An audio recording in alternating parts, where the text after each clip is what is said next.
Assalamualaikum warahmatullahi wabarakatuh. Bismillah, alhamdulillah, wa syukurillah, ala nikmatillah, la haula wa la quwata illa billah, amma ba'du. Pemirsa, ketemu kembali dengan Kilamung Putro, salam budaya warisan Nusantara.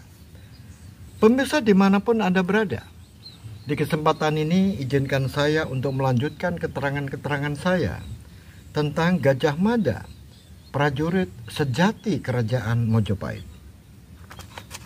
Pemirsa, Gajah Mada pasca dilengsarkan jabatannya sebagai Mahapatih di Kerajaan Mojopahit, kemudian sekarang berada di sebuah tempat yaitu Sapih, Lulumban, Iwonggo, yaitu sebuah daerah yang dekat dengan Seleces dan Pamadan. Gajah Mada sekarang hidup tenang di daerah itu karena Gajah Mada hidup menjadi seorang petani. Dia menanam berbagai macam tumbuhan yang dapat menghidupi dirinya, menanam padi dan berbagai macam sayur-sayuran. Pemirsa dimanapun Anda berada, Gajah Mada juga menyambung hubungan baik dengan Ki Buyut Seleces dan juga menyambung hubungan baik dengan Ki Buyut Pamadan, sehingga Gajah Mada sering berkunjung ke rumah kedua sesepuh itu. Demikian juga Ki Buyut Seleces dan Ki Buyut Pamadan sering mengirimkan orang untuk membangun daerah itu, yaitu daerah yang ditempati oleh Gajah Mada.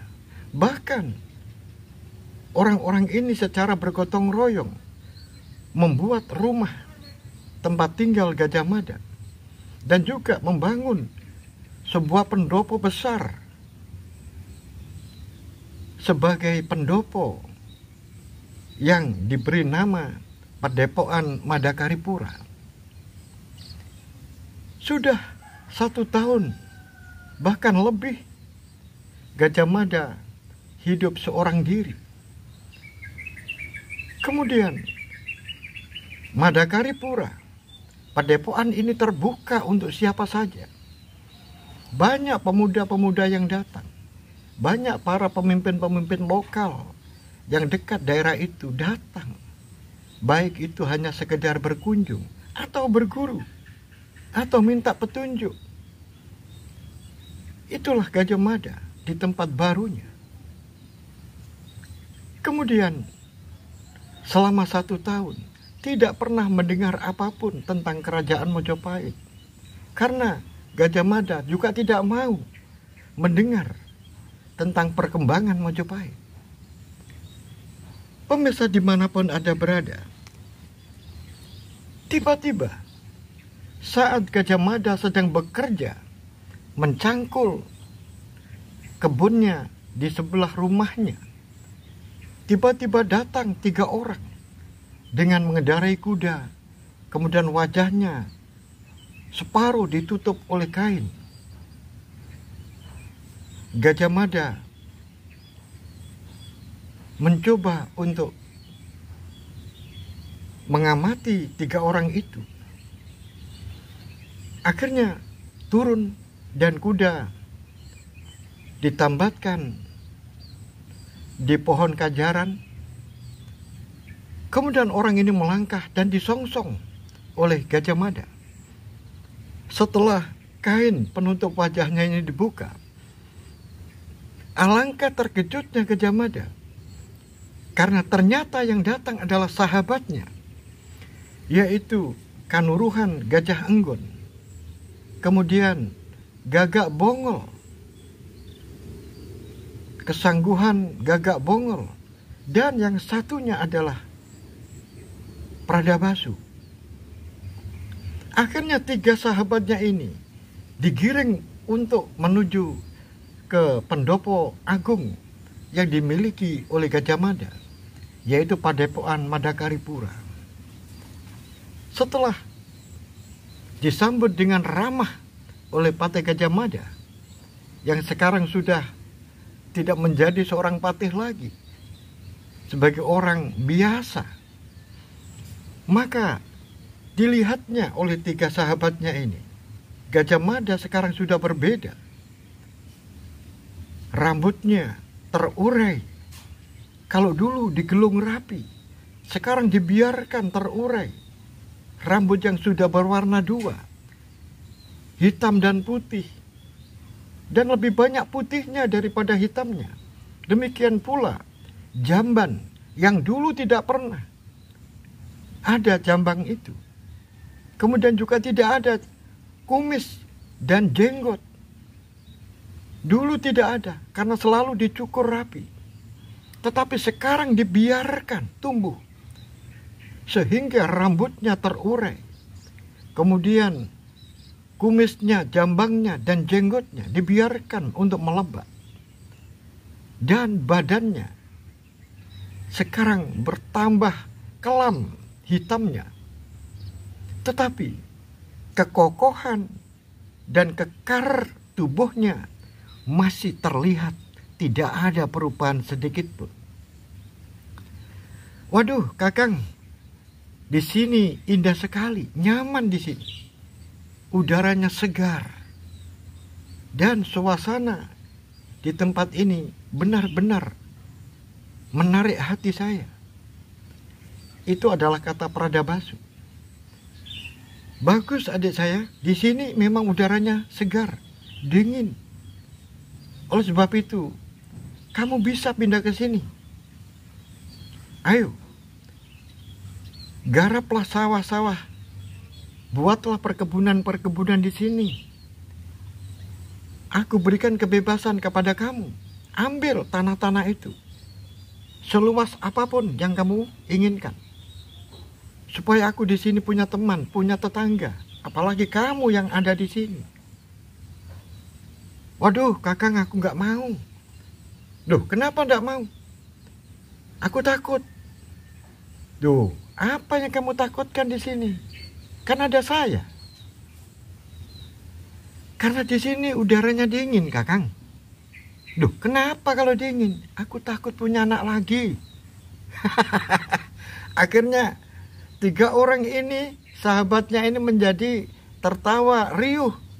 Karena apa yang disampaikan oleh Pradabasu ini termasuk guyonan, memecah suasana yang beku menjadi cair. Kemudian Gajah Mada, bagaimana adikku, Gajah Enggon, kamu? Setelah aku tinggal, pasti kamu yang akan menjadi patih pengganti saya. Kalau tidak kamu, pasti Gagak Bongol. Kalau tidak Gagak Bongol, Macan Liwung. Andai kata Pradabasu masih dalam jajaran keprajuritan, pasti akan diperhitungkan. Terus bagaimana sekarang? Siapa yang menggantikan saya di sana? Kakang, sampai hari ini sudah 1 tahun, bahkan mungkin lebih ya, belum ditunjuk siapa yang menggantikan Kakang. Masih dibiarkan kosong. Sepertinya Prabu Hayam Wuruk mungkin ada perhitungan-perhitungan yang kita tidak tahu. Siapa nanti yang akan diangkat menjadi penggantinya Kakang? Di kerajaan Mojopahit, orang yang bisa diharapkan, para pejabat-pejabat sipil yang terkumpul di dalam Poncori, tidak bisa diharapkan. Kemudian kalau tidak dari latar belakang prajurit, itu susah. Kamu bisa melihat sendiri bagaimana Empu Elam, bagaimana Empu Kaposo, Empu Kapat, dan Empu Menur. Mereka bukan dari kalangan prajurit. Susah untuk bisa menerima sebuah perintah. Jadi perintahnya ini seakan-akan harus tegas dan selalu harus minta diperintah, tidak diolah sendiri. Tetapi kalau diolah, akhirnya salah. Ini susah, beda dengan orang-orang prajurit. Orang-orang prajurit seperti kamu, maka perintah itu bisa diolah tetapi tidak melanggar apa yang menjadi patokan utama. Itu bedanya antara orang-orang yang latar belakangnya dari ketentaraan dengan latar belakang dari sipil. Oleh sebab itu, sebetulnya aku mengharapkan penggantinya adalah kamu. Urutan yang pertama adalah Gajah Enggon. Kemudian nanti kalau Gajah Enggon memang tidak bisa atau tidak ditunjuk oleh Prabu, maka Gagak Bongol adalah di bawahnya. Kalau kamu adikku Gajah Enggon, Gagak Bongol tidak bisa, maka orang yang ketiga yaitu Macan Liwung, apalagi sekarang sudah menjadi Temenggung. Maka tidak susah karena mengerti, karena bekerja sudah mulai dari tingkat bawah. Oleh sebab itu, kamu yang pantas untuk menggantikan saya di Mojopahit. Ternyata sampai hari ini belum Kakang. Belum ada yang dipilih, belum ada yang ditunjuk. Nah itu. Oh ya, aku ngomong-ngomong. Dulu ketika aku masih ada di sana, Gajah Enggon memimpin di barisan orang-orang yang sedang demo. Kemudian Gagak Bongol ada di barisan orang-orang yang memihak saya. Itu mungkin Gagak Bongol bingung. Benarkah kamu bingung kan? Bagaimana tidak bingung Kakang? Lawang orang yang paling dekat dengan Kakang itu kan Gajah Enggon. Sedangkan Gajah Enggon tiba-tiba ada di depan para pendemo. Sehingga aku saat itu yang mengendalikan agar pendemo ini tidak brutal. Kemudian saya panggil pemimpinnya untuk menghadap saya. Tiba-tiba Kakang Gajah Enggon yang muncul. Apa tidak terkejut saya? Kaget saya. Kalau aku memahami benar sikap dari Gajah Enggon itu. Itu yang dibutuhkan seorang pemimpin. Kamu tidak menduga sama sekali apa yang dilakukan oleh Gajah Enggon itu adalah untuk meredakan situasi dan suasana yang begitu marah saat itu. Sehingga Gajah Enggon, aku tahu dia itu berpura-pura agar kepemimpinan para demonstran itu tidak dipegang oleh orang lain. Nah, kalau sudah dipegang, dikendalikan oleh Gajah Enggon, kemudian Gajah Enggon bisa mengendalikan orang-orang itu, para demonstran.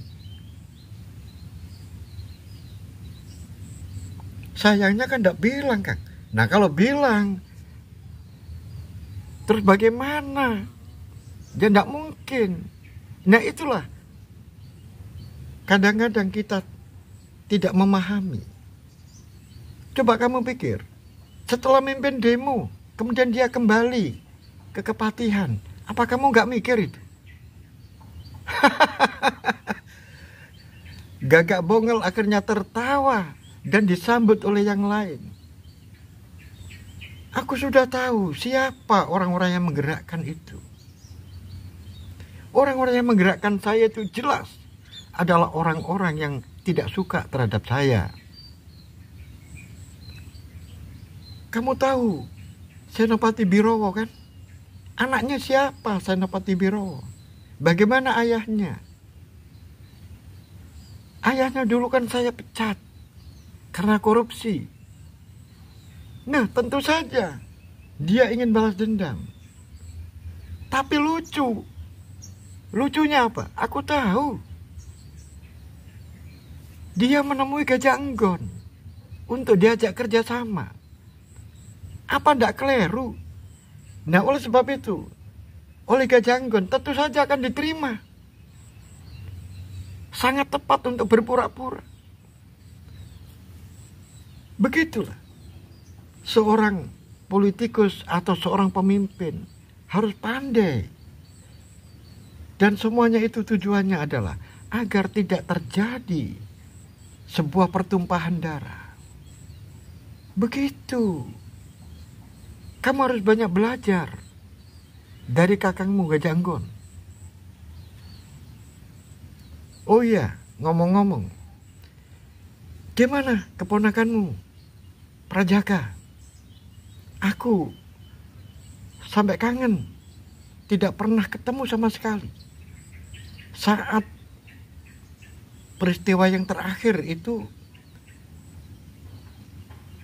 aku hanya melihat ketika Gagak Bongol ini membawanya, hanya itu. Setelah itu saya tidak ketemu. Entah pada waktu itu umurnya berapa. Sekarang sudah hampir 40 tahun loh mungkin umurnya. Pradabasu yang ditanya, diam. Karena apa? Setiap kali membicarakan masalah Prajaka, yaitu keponakannya yang diasuh seperti anaknya, hatinya perih karena dia merasa bersalah. Akhirnya Gajah Enggon yang memberikan penjelasan, Kakang, Prajaka itu sudah meninggal. Duh, meninggal? Kenapa Prajaka meninggal? Kecelakaan, Kakang. Kecelakaan gimana? Naik kuda, jatuh? Atau dia bekerja di candi, kemudian kejatuhan batu? Atau terjatuh dari bangunan? Oh, tidak. Kakang, ini masih ada hubungannya dengan perang Bubat. Saat itu, Kakang, aku memerintahkan, jangan ada orang yang meluncurkan panah. Saat sudah semuanya sudah mati, ada seseorang yang naik kuda kencang, mau menyerang kita. Kemudian saya biarkan. Maunya apa dia? Wong dia tidak membawa panah, dia hanya membawa pedang. Tetapi semuanya itu kan belum saya laporkan pada waktu itu kepada Kakang. Di Sunda, saya itu bersama Pradabasu. Kakang tidak tahu kan? Karena Pradabasu pada waktu itu ikut karena ingin mencari Prajaka. Prajaka hilang. Sudah 2 bulan saat itu. Kemudian ada berita kalau Prajaka itu ada di Sunda. Oleh sebab itu diam-diam Pradabasu ini saya ajak. Nah, akhirnya diketahui bahwa Pradabasu ini memegang sebuah rahasia yang mana ternyata dia Pitaloka itu sudah mencintai orang lain sebelum dilamar oleh Hayam Wuruk, yaitu seorang pelukis Sunda yang namanya Sanis Coro. Nah, kemudian setelah rombongan ini pulang, aku ditugaskan oleh Nolo pada waktu itu. Maunya Pradabasu ini tinggal. Karena apa? Serahkan urusan Sanis Coro itu kepada saya, sambil aku mencari anak saya di Sunda. Tetapi aku tidak boleh. Jangan. Karena Perda Basu ini bukan tanggung jawabnya. Karena Perda Basu di luar sebuah sistem ini. Tetapi Perda Basu tetap memaksakan diri. Aku sebetulnya kepingin anak buah keponakanmu, yaitu Laksamana Nolo, untuk tinggal di sana. 1 atau 2 orang atau 3 orang atau seberapa. Tetapi Perda Basu memaksa untuk tinggal di sana. Ternyata ada kabar. Perda Basu memberikan keterangan pada saya. Ternyata Sanis Coro itu kembali ke Mojopahit. Lari bersama anaknya, yaitu Prajaka. Karena Prajaka dengan Sanis Coro itu di sana menjadi sahabat. Nah, ini kan sesuatu yang semuanya serba kebetulan. Akhirnya Perda Basu ikut pulang dan sampai di Mojopahit hampir bersamaan dengan kedatangan orang-orang Mojopahit. Karena apa? Karena Perda Basu pinter menyelinap di dalam kapal. Sehingga kedatangannya tentu saja bersamaan dengan orang Mojopahit. Nah, aku tidak tahu. Nah, saat terjadi peristiwa di Bubat ini, Prajaka itu ada di lapangan Bubat. Karena apa? Prajaka itu sahabatnya Sanis Coro, juga sahabatnya Dia Pitaloka. Nah, setelah semuanya mati, termasuk Dia Pitaloka, Prajaka ini akhirnya datang dan menjerit karena Dia Pitaloka, sahabat Sanis Coro dan juga sahabatnya ini dalam keadaan mati. Nah, akhirnya dirangkulnya yang namanya Dia Pitaloka ini, kemudian menjerit. Ceritanya ini adalah menyebut, Dia Pitaloka, Citro, tunggu aku. Nah, ini yang menjadikan Perda Basu yang ada di lapangan sana, yang bersamaan dengan saya, ini menganggap bahwa dia adalah Sanis Coro. Nah, akhirnya setelah Prajaka ini menyerang, disangkanya Sanis Coro, saya perintahkan tidak ada yang boleh memanah. Tetapi Perda Basu memaksa. Dia menyongsong karena dia merasa sudah punya janji dengan saya, bahwa Sanis Coro setelah atau sebelum pernikahan Hayam Wuruk harus sudah mati. Karena ini nanti akan membocorkan rahasia dan akan menjadi aib dari Prabu Hayam Wuruk. Karena seorang prabu menikahi gadis di mana gadis itu sudah disukai oleh orang lain. Akhirnya dipanahlah Sanis Coro itu. Tetapi setelah didekati, ternyata bukan Sanis Coro tapi Prajaka. Betapa terkejutnya yang namanya Gajah Mada mendapatkan cerita itu. Bahkan Perda Basu hanya menundukkan kepala. Justru yang bercerita panjang lebar adalah Gajah Enggon. Karena memang Gajah Enggon sudah tahu persis peristiwanya. Pemirsa dimanapun Anda berada. Nah, sekarang ini juga lucu. Aku kemarin kan berangkat, kamu antarkan sampai ke perbatasan. Iya kan? Nah, aku belum jauh. Belum begitu lama kamu tinggalkan. Aku berjalan ke selatan. Mengambil jalan kan ke arah kanan. Kemudian ketemu dengan seseorang, orang tua.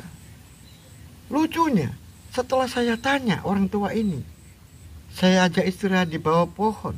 Dia bercerita mau ke Kota Raja untuk mencari anaknya. Yang dicari adalah seorang pelukis namanya Sanis Coro.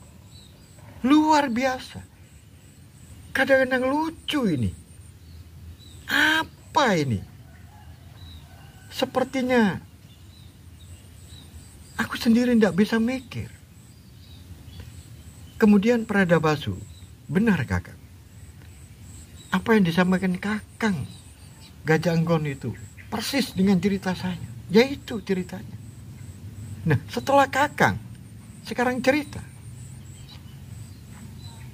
Baru-baru ini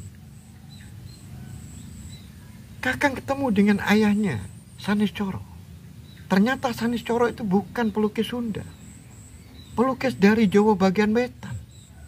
Yang merantau ke sana. Yang berkelana ke sana. Memang orang ini senang kemana-mana. Nah, ini menyambung Kang. Anak saya Pertiwi ketemu dengan Sanis Coro. Ketemu Sanis Coro melukis tidak jauh dari kerajaan Mojopahit, dari kota raja. Nah, sampai anak saya namanya Pratiwi itu dilukis oleh Sanis Coro. Nah, kemudian sedangkan ada orang yang mencari Sanis Coro, yaitu ayahnya. Dan ayahnya itu adalah mencari Sanis Coro karena Sanis Coro ini punya istri, yang istrinya sedang hamil tua, mau melahirkan. Nah, akhirnya terjadi sebuah kecelakaan yang mana anakku Kudo Swaboyo karena melihat adiknya digoda, diganggu oleh seseorang yang tidak tahu dia adalah pelukis tadi. Karena ada terkesan Pertiwi ini diseret-seret oleh Sanis Coro ini. Kemudian datanglah Kudo Swaboyo. Kemudian ditanya. Maka Kudo Swaboyo dengan tegas langsung menusuk Sanis Coro ini. Dan akhirnya Sanis Coro mati. Kemudian setelah beberapa hari kemudian ayahnya datang. Ayahnya datang mencari Sanis Coro. Dan akhirnya kita tunjukkan ke kuburannya. Dan ini seperti sebuah cerita. Aduh, aku sendiri juga bingung. Tapi terus terang Kakak, kalau saya berbicara dan kemudian ada kata-kata prajaka, hatiku sedih. Karena apa? Aku merasa bersalah. Keponakanku yang sejak kecil ditinggal ayahnya, ibunya. Kemudian ikut saya. Nah, sekarang mati di tangan saya. Coba, siapa yang tidak sedih? Iya. Benar-benar. Ini cerita yang sungguh-sungguh aneh. Kamu, Gagak Bongol. Bagaimana? Kamu sejak tadi diam saja. Aku bukan diam, Kang. Aku menyimak apa yang menjadi keterangan dari Kakang Gajah Enggon dan juga dari Pradabasu. Karena aku belum tahu cerita ini. Andai kata tidak ke sini, mungkin saya tidak tahu cerita ini. Oh begitu. Bagaimana perkembangan sahabatmu, yaitu adikmu, Macan Diwung? Kakang, Macan Diwung sekarang karirnya begitu melesat. Jadi Tumenggung.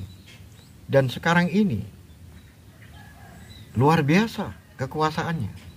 Karena dia punya kewenangan untuk menjadi juru keamanan sekota raja. Dan tanggung jawabnya lebih besar lagi.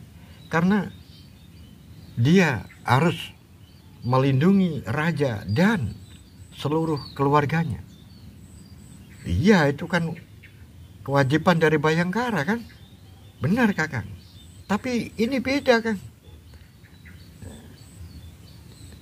Kakang Gajah Enggon, aku tak cerita ya. Iya. kamu cerita.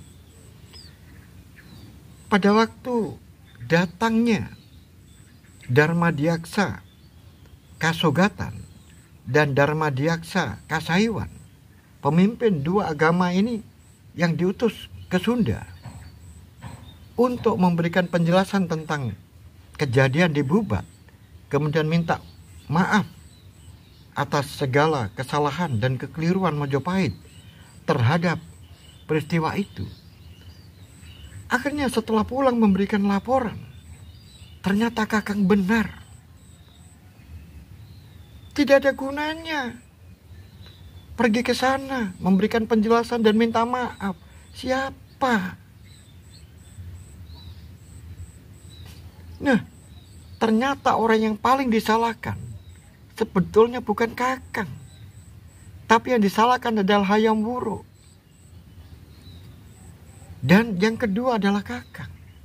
Dan bukan hanya itu saja, seluruh jajaran Nayoko Projo yang ada di Kerajaan Majapahit disalahkan semua, sehingga menjadi kesalahan bersama Kerajaan Majapahit. Nah, sekarang kamu tahu kan? Aku kan sudah pernah mengatakan, kalau ini menjadi sebuah kesalahan, bukan aku saja yang salah. Raja juga salah, kamu juga salah. Aku mengatakan seperti itu kan. Dan ini menjadi kesalahan bersama. Karena apa? Semuanya punya kesempatan untuk mencegah itu. Dan aku pada waktu itu kebetulan melakukan puasa pati geni 5 hari. Dan aku sudah pamit, sehingga aku tidak bisa mengontrol pada waktu itu. Dan aku datang ke alun-alun pas terlambat. Sudah semuanya dalam keadaan mati. Dan hanya beberapa orang saja yang tinggal belum mati. Kemudian mereka berusaha mengejar saya. Aku di dalam kereta. Kemudian beberapa orang yang mengejar itu kemudian terkena panah. Sudah. Aku tidak ada niat untuk membunuh orang-orang itu. Sebetulnya begini. Dengan orang-orang datang yang namanya Empu Elam, Empu Kaposo, dan Empu Kapat pada waktu itu, memang sudah saya perintahkan jangan sampai ada terjadi pembunuhan.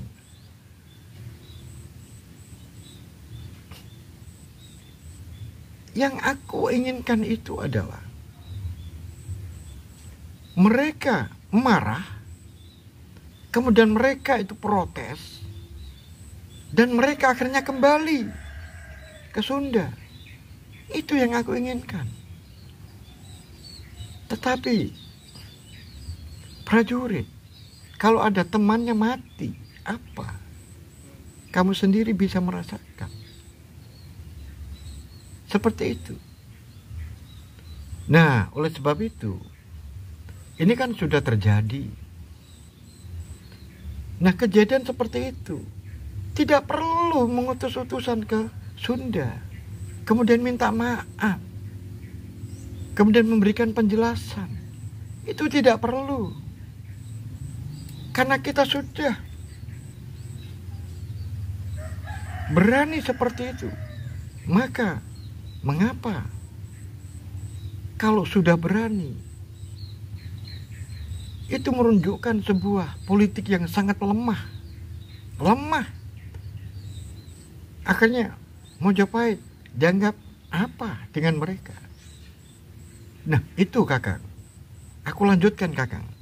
Ini keterangan dari Kakang Macan Liwung. Laporan dari Darmadiaksa Kasogatan dan Darmadiaksa Kasaiwan. Ini yang aku cermati bertiga dengan Kakang Gajah Anggon dan Macan Liwung, bahwa ada ancaman-ancaman terselubung.